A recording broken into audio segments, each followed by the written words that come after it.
Bienvenidos al Museo Sumaya Fundación Carlos Slim. Soy el padre Arturo Alcántara Arcos de la diócesis de Aversa en Italia, donde pertenezco a la comunidad diocesana de la Piccola Caseta di Nazareth.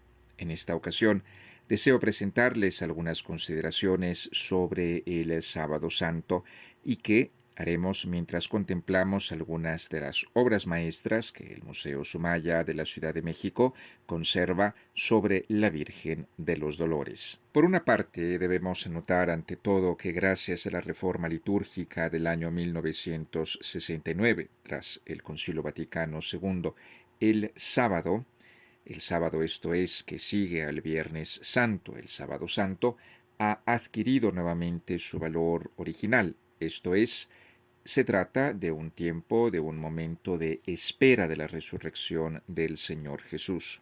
De esta manera quedaba felizmente eliminada una anticipación que simplemente era anacronista por cuanto a la resurrección del Señor, que por un periodo se anticipó, por así decir, al sábado por la mañana. De esta manera, entonces, el sábado nos permite considerar con mayor profundidad por una parte, el tiempo es verdad de la espera de la resurrección de Jesús, pero por otro lado también debemos agregar que hay, por así decir, una forma de continuación con cuanto ha sucedido el Viernes Santo. El Viernes Santo debemos recordarlo desde el punto de vista de algunos de los padres de la Iglesia, sobre todo San Ambrosio, si nos detenemos en sus escritos, el Viernes Santo sí que se contempla, se considera como el gran día de luto para la Iglesia. De hecho, es llamado, pues, por el gran San Ambrosio que hemos mencionado, como el día de la amargura.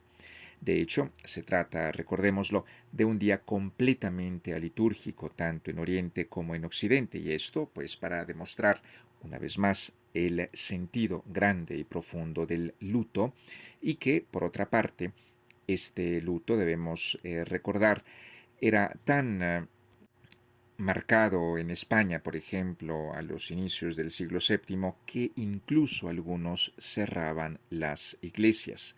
Ello, por ejemplo, fue abolido por el Cuarto Concilio de Toledo. Esta práctica, o mejor dicho, esta vida alitúrgica, esto es, sin ningún tipo de liturgia durante el sábado por la mañana, es pues una continuación de cuanto se ha vivido el Viernes Santo. Pero detengámonos ahora un momento por cuanto se refiere a la Virgen Santísima, a la Madre de Jesús. Jesús ha sido depuesto en el sepulcro el día anterior.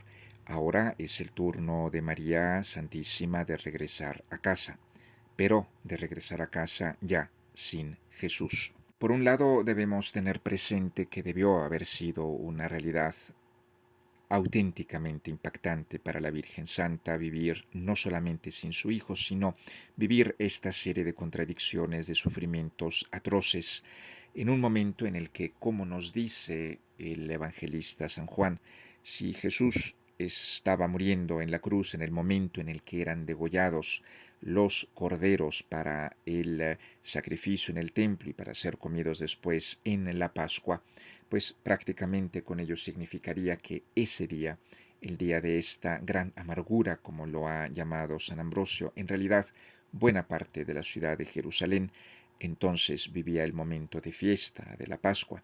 Con esto podríamos decir que se une una vez más la humanidad de María Santísima con nuestra humanidad. El hecho de que ante una pérdida, por ejemplo, nosotros nos encontremos en momentos en los que externamente hay fiesta, externamente el mundo simple y sencillamente sigue. Y para nosotros, pues, la realidad es totalmente diferente, totalmente distinta. En el mundo bíblico, en realidad debemos también tener presente cómo el sentido del luto es bastante marcado. Recordamos, por ejemplo, cómo Abraham hizo luto por Sara, su esposa, y lloró profundamente por ella, como nos dice el capítulo 23 del libro del Génesis. Jacob hizo luto por muchos días por la que creía que era la muerte, que después se reveló que no era tal, pero mucho tiempo después de su amadísimo hijo José. David, por ejemplo, también, recordémoslo, lamentó la muerte de Absalom, no obstante la mala conducta de este hijo suyo. Y no solamente esto, Israel también tenía un profundo sentido de luto nacional. Por ejemplo, cuando se recuerda el momento de la destrucción del templo en el 9º día del mes de Av. El mundo bíblico nos permite entrar de alguna manera a la realidad de cómo se vivía en el antiguo Israel el luto. Se nos habla, por ejemplo, de el usar una ropa ruda, el sentarse sobre cenizas. Esto, por ejemplo, es cuanto recuerda el libro de Jeremías en el capítulo 16. Recordamos también, por supuesto, el llanto, el quitar cualquier forma de adorno en el cabello, el quitarse los zapatos, el cubrir los labios como un signo de que se está manteniendo el silencio y finalmente el comer el pan de aquellos que hacen luto. Esto es cuanto podemos tomar del libro de Ezequiel al capítulo 24 y del libro de Oseas al capítulo 9.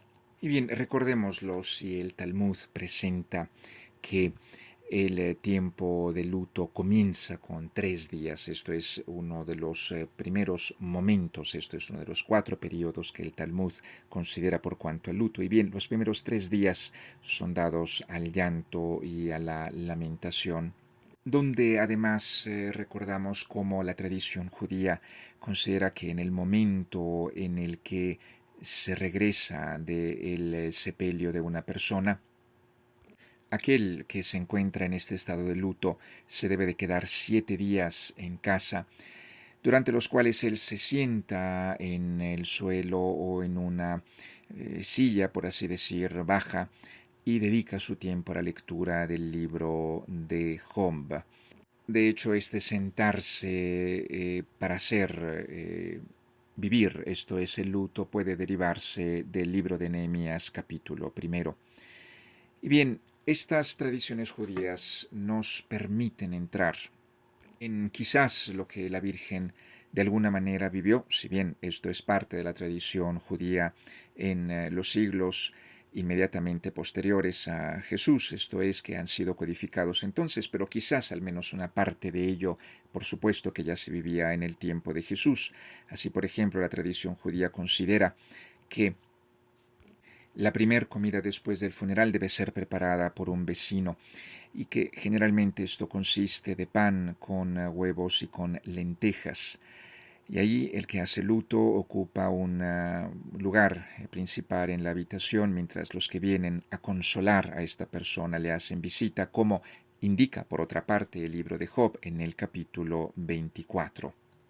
Y que así fue en el tiempo interpretado por la tradición judía. Y bien, todo esto nos permite de alguna manera entrar en cuanto la Virgen Santísima, siendo ella misma judía, debió haber vivido cuando menos en parte. Y sin embargo aquí se agrega una realidad.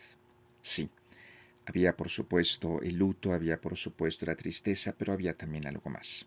Había la esperanza, el conocimiento, la certeza de la resurrección de su Hijo. Y aquí, en el Sábado Santo, es donde viene el momento más grande, el momento más fuerte de la fe de María Santísima.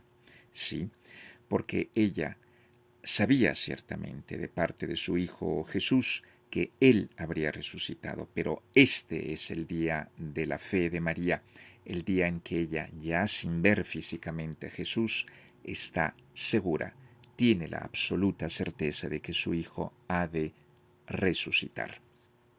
Y bien, terminamos estas consideraciones mientras contemplamos las maravillas del Museo Sumaya de la Ciudad de México que nos presentan a la Virgen de los Dolores y el momento de este sufrimiento de la Virgen Santísima, a partir de una consideración del gran obispo de Hipona, San Agustín, muerto en el año 430, que reflexiona sobre el hecho de que, en efecto, Jesús, como un buen hijo, dice San Agustín, preocupándose por el futuro de su madre, quiso dejarle a alguien que pudiera cuidar de ella, y se refiere por supuesto al discípulo amado que la tradición ha siempre identificado como San Juan.